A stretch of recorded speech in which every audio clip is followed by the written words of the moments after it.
Hello student, हम लोग BA second year के फर्स्ट पेपर की क्लास कर रहे हैं, जिसमें आज हम लोग पढ़ेंगे व्यवहारवादी मॉडल यानी कि बिहेवियरिस्टिक मॉडल। तो इससे पहले हम लोग ने पढ़ा था साइकोडायनेमिक मॉडल। आज हम लोग पढ़ेंगे व्यवहारवादी मॉडल। व्यवहारवादी मॉडल जिसका प्रतिपादन किसने किया?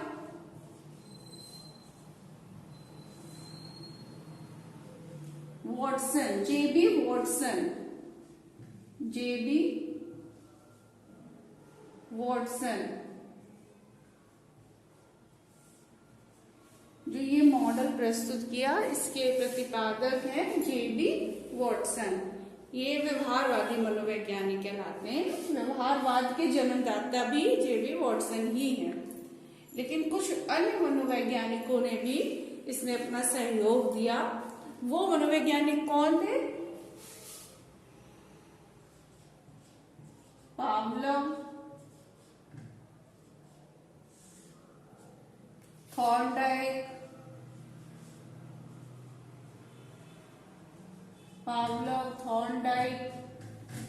स्किनर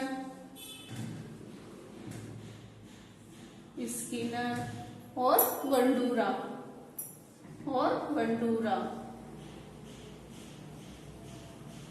ये अन्य मनोवैज्ञानिक भी थे जिन्होंने इस व्यवहारवाद को सपोर्ट किया, इस मॉडल को सपोर्ट किया। तो व्यवहारवादी मॉडल एक्चुअली में क्या बताता है कि हम किसी भी व्यवहार को सीखते हैं, है ना?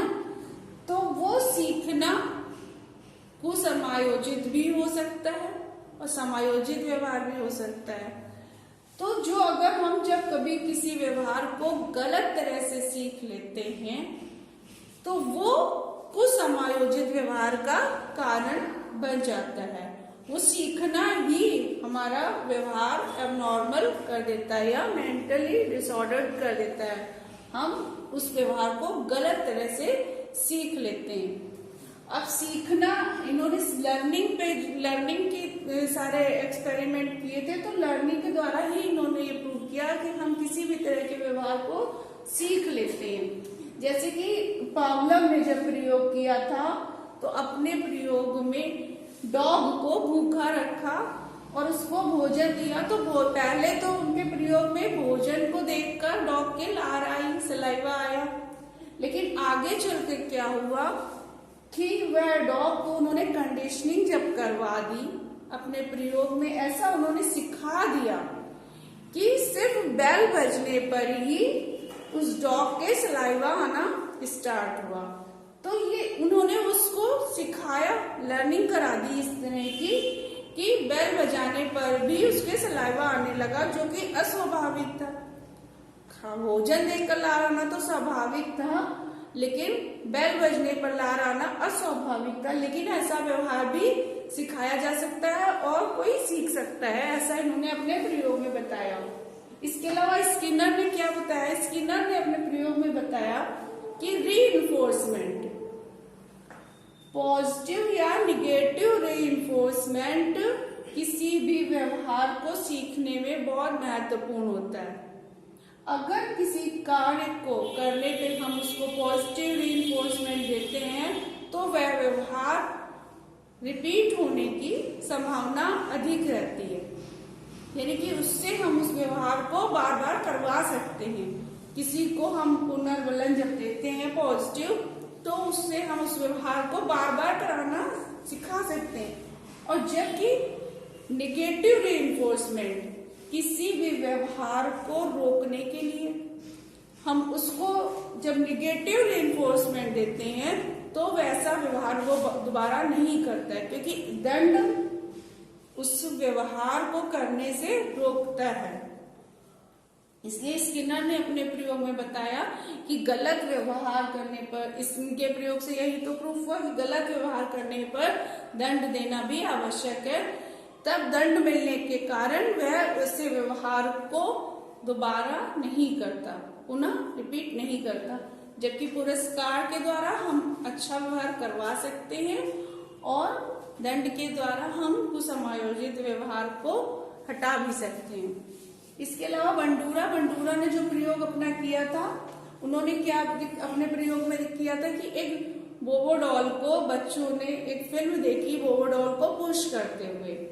तो इनके प्रयोग में कुछ बच्चों ने 3 तरह के ग्रुप लिए और अलग अलग फिल्म दिखाई। तो एक ग्रुप के बच्चों को दिखाया कि पुश करने पर उनको रिवार्ड मिल रहा है, दूसरे ग्रुप को दिखा दिया कि पुश करने पर मारने पीटने पे उनको पनिशमेंट मिल रही है, तीसरे ग्रुप को उन्होंने क्या दिखाया कि मारपीट करने पर, पुश करने पर ना तो पनिशमेंट मिल रहा है ना ही रिवार्ड मिल रहा है। तो जिन बच्चों ने पनिशमेंट देखा उन्होंने तो ऐसा व्यवहार दोहराया ही नहीं, क्योंकि उनको पता चल गया ऐसा व्यवहार करने पर पनिशमेंट मिलता है। लेकिन जिन बच्चों ने यह देखा कि पुरस्कार मिल रहा है तो उन्होंने उस व्यवहार को किया, वैसा ही व्यवहार सीखा, वैसा व्यवहार किया, क्योंकि उन्हें लगा ऐसा व्यवहार करने पर तो पुरस्कार मिलता है। लेकिन अब बात आती है उन बच्चों को जिनको ना पुरस्कार मिला ना दंड।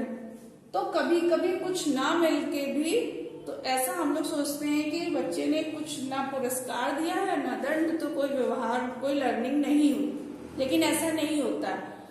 बच्चे ने जब वह व्यवहार देखा तो इस तरह का व्यवहार, आक्रामक व्यवहार सीख लिया, उस समय सीख लिया, उस समय उसको रिपीट नहीं किया, लेकिन उसने कभी भी फ्यूचर में जब आवश्यकता पड़े, जब भी उसको सामने कोई ऐसी सिचुएशन आए तो वह अपना आक्रामक व्यवहार प्रदर्शित कर सकता है, क्योंकि ये आक्रामक व्यवहार उसने देखा और देख के उसने सीख लिया कि ऐसा व्यवहार होता है। उसको पुरस्कार और दंड से उस समय कोई फर्क नहीं पड़ा, लेकिन उसने लर्निंग कर ली, इस तरह का व्यवहार की लर्निंग कर ली, जो कि बंडूरा के प्रयोग में दिखाया गया है। बंडूरा ने अपने प्रयोग में दिखाया। अब क्या है, पावलोव का जो प्रयोग है वो बहुत ही अच्छा प्रयोग है, बहुत ही, इससे कई तरह की विकृतियां भी दूर करने की कोशिश की गई। इन्होंने थेरेपी की तरह भी यूज किया पावलोव ने। तो इनके जो इस पूरी जो प्रक्रिया है इनके प्रयोग की, तो वह अनुबंधन को दो मूल प्रक्रियाएं इनकी हैं। एक तो या तो अर्जन होता है या विलोपन। इन्होंने अपने प्रयोग के आधार पर बताया है कि व्यक्ति या तो किसी व्यवहार का अर्जन करता है या उस व्यवहार का विलोपन कर देता है। अर्जन कब करता है? अर्जन जब CS तथा मतलब कंडीशनल स्टिमुलस और US के बीच कोई कंटिन्यूटी पर निर्भर करता है। जब जो CS और US प्रस्तुत किया जाता है उसकी कंटिन्यूटी पर निर्भर करता है कि वो अर्जन करेगा उस व्यवहार का या विलोपन करेगा। तो उन्होंने इसी सिद्धांत के अनुसार कुछ ऐसे वो पेयर बनाए थे कि बच्चे वो डॉग्स पे इन्होंने प्रयोग किया था मेनली। तब उन्होंने ऐसा दिखाया कि या तो व्यक्ति या तो वह सीख रहा है व्यवहार को या विलोपन कर रहा है। तो ये उसके जो CS और US प्रस्तुत कर रहे थे उसकी टाइमिंग पर डिपेंड कर रहा था। विलोपन में क्या था कि जो CS है वो पहले अर्जित अनुक्रिया उत्पन्न करने की क्षमता समाप्त करने के लिए, जिसका परिणाम क्या हुआ, प्राणी CS के देने पर पहले जो सीखी गई अनुक्रिया थी वह नहीं करता है। और विलोपन की अनुक्रिया कब होती है?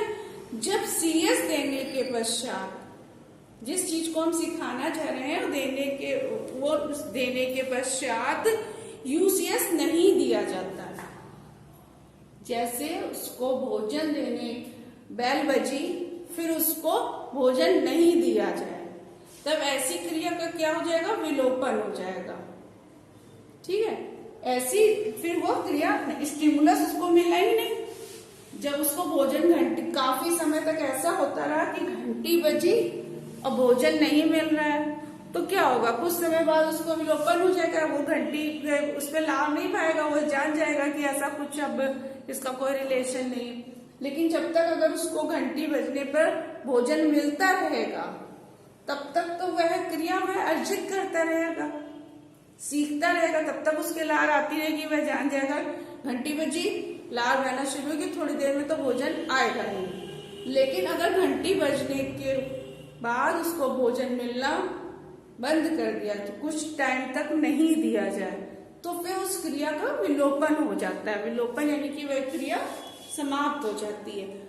तो इन्होंने जो ये विलोपन आधारित जो क्रियाएं थी, इसके लिए कुछ चिकित्साओं में यूज किया, जैसे फोबिया में इस तरह का इन्होंने अपनी इसी तरह की लर्निंग का यूज करवाया।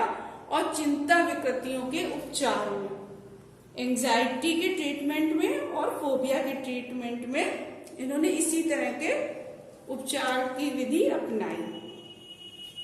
इस तरह से बिहेवियरिस्टिक मॉडल में कुछ गुण और कुछ दोष भी हैं। जो इन लोगों ने व्यवहारवादी मॉडल दिया है, इन मनोवैज्ञानिकों ने, तो इसके भी कुछ गुण और दोष भी हैं। व्यवहारवादी मॉडल में क्या है, असमान व्यवहार की व्याख्या, जो एबनॉर्मल बिहेवियर है उसकी व्याख्या जो की गई है वो वस्तुनिष्ठ तथा यथार्थ ढंग से की गई है। व्यवहारवादी मॉडल में जो असमान व्यवहार की व्याख्या करी गई है वो वस्तुनिष्ठ तथा यथार्थ ढंग से की गई है। व्यवहारवादी मॉडल में क्या है कि शोध परक मूल्य अधिक है, इसमें प्रैक्टिकल बहुत किए गए हैं, इस मतलब बहुत अधिक प्रयोग पर आधारित है ये मॉडल, इसीलिए इसको शोध परक कहा गया है। क्योंकि इसमें सब बहुत सारे प्रयोग किए गए, सभी ने प्रयोग के आधार पर अपने अपने निष्कर्ष निकाले। तो इस मॉडल में असमानता के संबंध में जितने भी शोध किए गए हैं, जितने भी रिसर्च किए गए, जितने भी अध्ययन किए गए हैं, उतने किसी अन्य मॉडल में नहीं किए गए। जितने व्यवहारवादी मॉडल में शोध किए गए हैं, उतने किसी अन्य मॉडल में शोध नहीं किए गए हैं। अब इसके अवगुण क्या है, इस सिद्धांत में जो रोग है, रोग के लक्षण के अतिरिक्त व्यक्ति का मूल तंत्र, पसंदगी, आत्मनिर्देश आदि भी महत्वपूर्ण है। लेकिन जो असमान व्यवहार को समझने के लिए, जो असमान व्यवहार को समझने के लिए महत्वपूर्ण भूमिका निभाते हैं, इन तथ्यों की उपेक्षा कर दी गई है। जैसे हर मॉडल में कुछ गुण और कुछ दोष होते हैं, तो इसमें भी कुछ गुण और कुछ दोष हैं। तो इस सिद्धांत में असमान व्यवहार के कारण सामान्यता दोषपूर्ण सीखना माना है, परंतु इसे सत्यापित करना कठिन है। ठीक है।